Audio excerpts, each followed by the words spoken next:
Hey guys, what's going on? It's Ben here. I am back again today doing another video, and the subject of today's video is going to be on my top 10 favorite movies of 2019. This video, I'll be talking about what my personal favorite movies are, not necessarily what I think the 10 best movies of 2019 are, because my taste is a critical factor in this video. So I'm not saying that these are the 10 greatest movies made of 2019. They're my 10 favorite. I have three qualifiers for how I define what my favorite movies are from this year. Number one is the quality of the movie. So if I were judging solely based on the quality of the movie, that would be what I would call the 10 best movies of 2019. But it's not solely just based on that. But quality is one of the pillars of how I rank these. Number two is rewatchability, and that is what I would say um, is the ability to go back and rewatch and get something out of a movie a second time. Because I know there are a lot of really good movies out there that I would never want to watch a second time.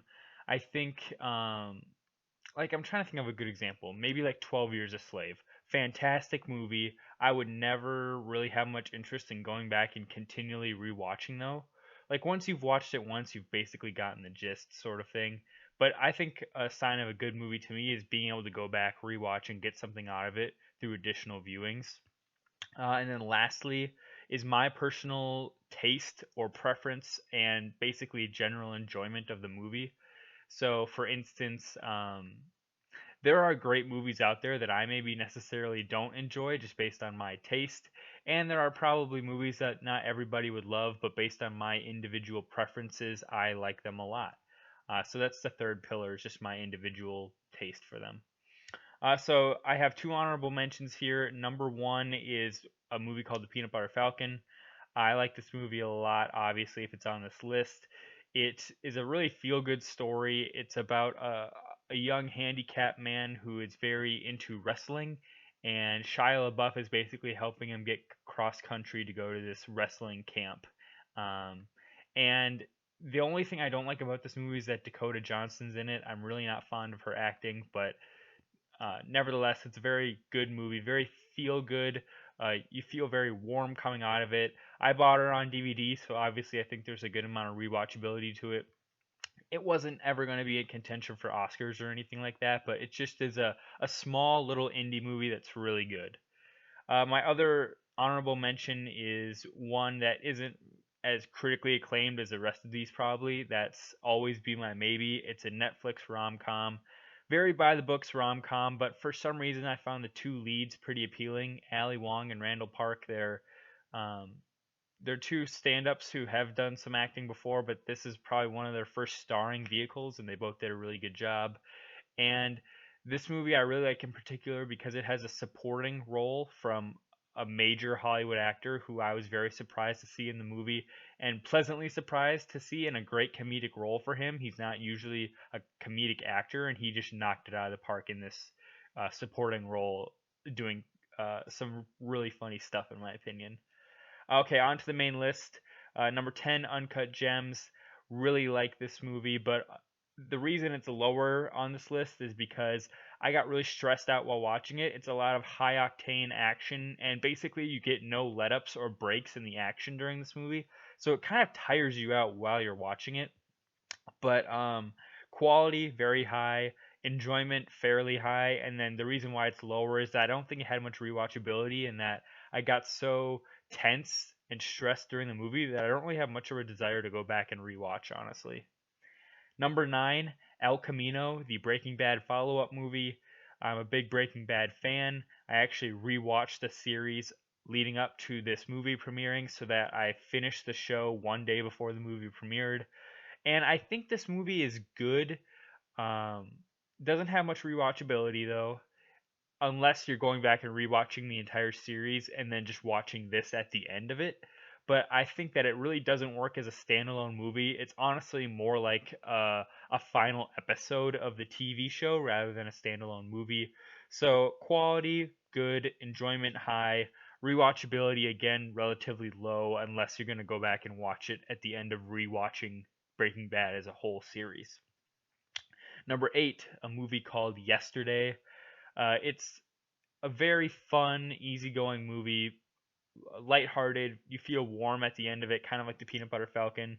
It's all about this guy who there's like maybe a thunderstorm or something, and he hits his head coming home from work, and he wakes up the next morning and nobody's ever heard of the Beatles.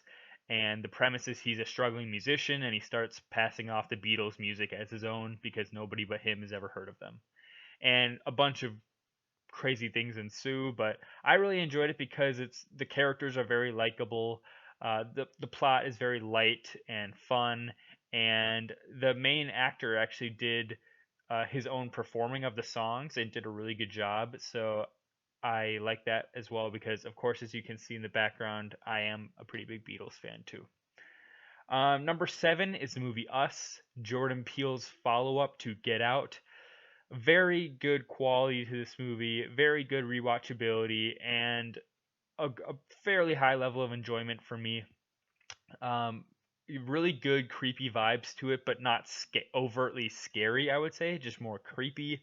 Very interesting themes, and the acting by Lupita Nyong'o is fantastic. She's following up. This is probably I'd say her first like major role since winning the Oscar for 12 Years a Slave about 6 years ago. So yeah, she knocked it out of the park, and um, just his writing and direction, Jordan Peele's that is, it's very good and very matured for a guy who's only on his second major film. So definitely go out and watch it if you like creepy slash scary movies. It's very very interesting. Number 6, I have Rocketman. Uh, this movie, again, a musically themed one about basically a biopic about the life of Elton John, a guy who led a very interesting life in his younger years. Um, I give this movie props because number one, Elton John is an amazing musician and singer, and the music obviously plays off of a lot of his own music, so it's very good music in the movie. And Taron Egerton, the lead actor, who I'm normally not super fond of, killed this role. I would argue this is the performance of his career, and he did something very impressive at the same time. Is like in Yesterday, he did all his own singing for all of Elton John's songs. Let me remind you, Elton John has a very huge ranging voice, and so for the main actor to do all his own singing is very challenging in this movie, and I commend Taron Egerton for it.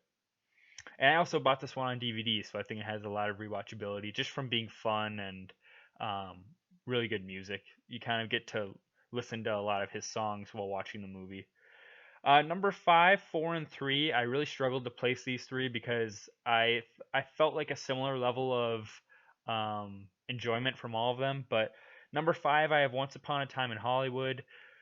Uh, Quentin Tarantino's ode to old Hollywood, the late 60s, early 60s Hollywood vibes. A great job of making you feel like you were there. The acting from DiCaprio and Brad Pitt is phenomenal. Two of my favorite performances from each of them. Probably my favorite Brad Pitt performance, and right up there for Leo. Probably in my top three for him. Um, and Quentin Tarantino just does this amazing job of submersing you into the world of 1960s Hollywood like I don't see many movies do. And his his writing is decent in this movie, but I think it's one of his best directed movies in that he really has control of how he wants his actors to come off in this movie, and not just from the dialogue but from the way they act, the way scenes are set up and shot. It's beautifully shot. And the reason I knock it down a little bit and not higher than number 5 is that I think rewatchability of it is limited because it is like 3+ hours long, and there were a few times that I found myself getting a little bit I don't want to say bored because that sounds harsh, but I was wondering how much longer it was going to be, I suppose. Number 4, I have The Irishman, similar in that it's 3.5 hours long. I love Scorsese's whole worlds that he builds. So if you like Goodfellas, if you like Casino, you're gonna like this movie. It's very similar as far as I think tone and just the feel and like the different narrations and stuff, like the gangster feel to it is very similar. Um, Acting performances very good from the whole cast. Pacino and Pesci were the Oscar nominees from this movie, and they both did well. But I really feel like Robert De Niro gives a powerhouse performance here.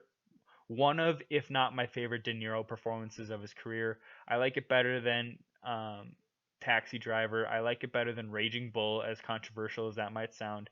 He has so much nuance in this role. It is, to me, just thoroughly impressive. And he has these scenes where he gives facial expressions that say 1,000 words and reflect a great amount of acting that if you can act and steal a scene just from your body language, that is just a next level caliber of acting, in my opinion. um, Number three, Parasite. I didn't know what to expect from this movie going in. um, I found it very enjoyable. The plot was very interesting. There's lots of twists and turns, and you can't really predict what's coming next.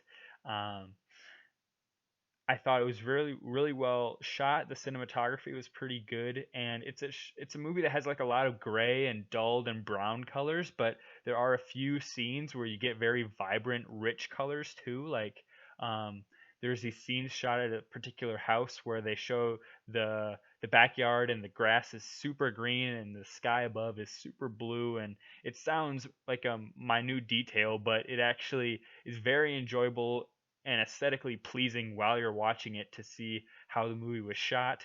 Along with that, I think it's kind of like the trendy Oscar Best Picture winner, but it also has some interesting themes and it'll keep you guessing while you're watching, and that's something I really enjoy. And I think it has a lot of rewatchability in that um, you can pick up new things with additional viewings of it.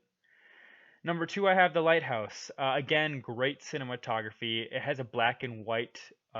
It's shot in black and white, and that actually adds a lot to the theme and to the plot of this movie. I think it's shot, or it takes place in a desolate place, and I think black and white theme really adds to that whole feel of desolation, desperation, and depression.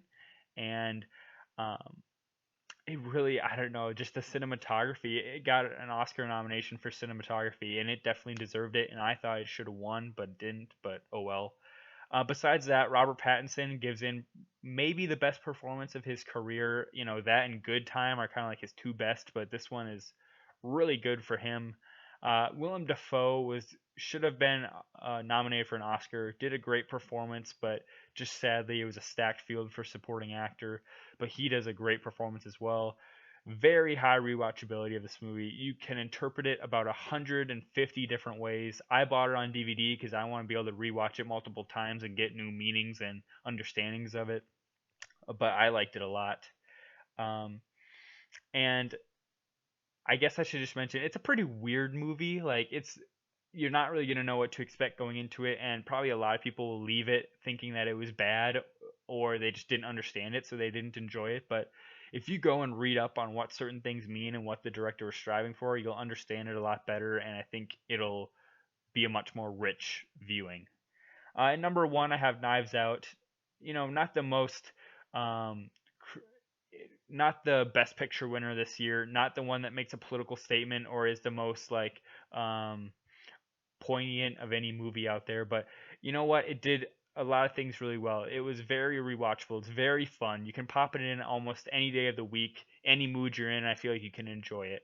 The quality is high. The acting, there's a lot of big names in this movie and a lot of people who could have phoned in their performances, like Chris Evans, Don Johnson, Michael Shannon, Jamie Lee Curtis. Those are all people who could have easily phoned in their performances, and they really bought in and gave some great performances in this movie, and really made the texture of this movie great. In that almost every character is like really well acted. Toni Collette does a great job in this movie as well, um, and it's sort of winking at you throughout the course of the movie because it's basically the movie version of Clue, but it knows it's being a little bit over the top and a little bit um, over dramatic with how it's playing up the mystery aspects and stuff, because there are actually a lot of comedic elements to this movie that are enjoyable. Christopher Plummer, I don't want to forget him too. He gives a great performance, and he is 88, I believe. So The fact that he's not phoning it in at 88 and he's really giving it his all is very impressive to me. And Daniel Craig gives a great lead actor performance as well. It's a mystery that'll keep you guessing, and it's fun and funny, and those are some great things to have for a movie. And that's all I got today, guys. My top 10 movies of 2019. If you disagree, leave your top 10 in the comments, or if you have any comments on mine, leave them below. Hope you enjoy the video, and see you next time. Bye.